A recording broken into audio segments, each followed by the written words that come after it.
Hello, I'm going to quickly go through the expectations that I have of you in this class.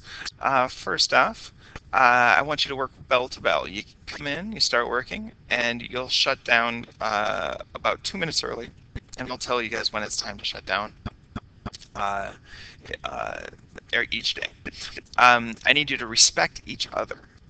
This is a class that you need to be creative, you need to be thoughtful, you need to be engaged, and it's hard to do that when people aren't feeling their best. So make sure you're nice to everybody in the class and do your best to make sure everybody has a good experience.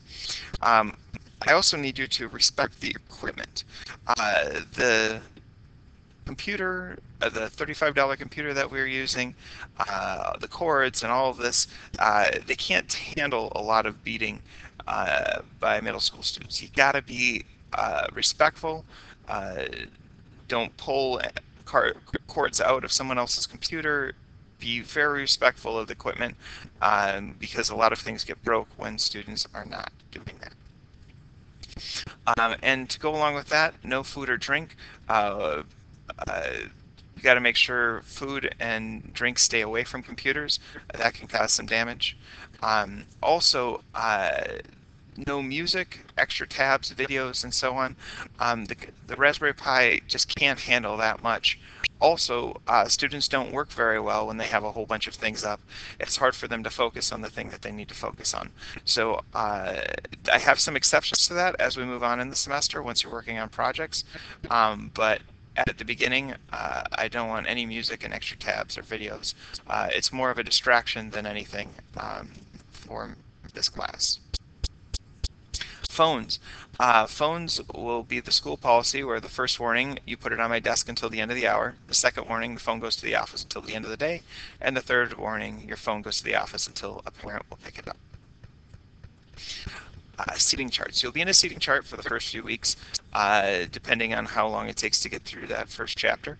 Once you start to get to the point where you start making things. So the first bit of the class, you're just learning the essential parts of programming, and it's hard to collaborate, it's hard to work with other people because you really don't know what you're doing yet. And so you need to sit down and be quiet and listen and learn all of the things you need to learn. And then once you start finishing the unit, then I allow students to change their seats. And you have to ask me for permission first, and I will change your seat to that location. I don't want people flipping seats every day, but if you ask for permission to sit by somebody because you'll work well together, I'll allow that as long as you guys are working well together. Finally, I want everybody to have an open mind. This is something new, and it's something that's going to be challenging for many people. I want you to be creative, explore all of the options that are available to you. There are a lot of cool things that you can make in this class, and you need to keep an open mind to think of those. So don't be negative. Try to think of the coolest things you can.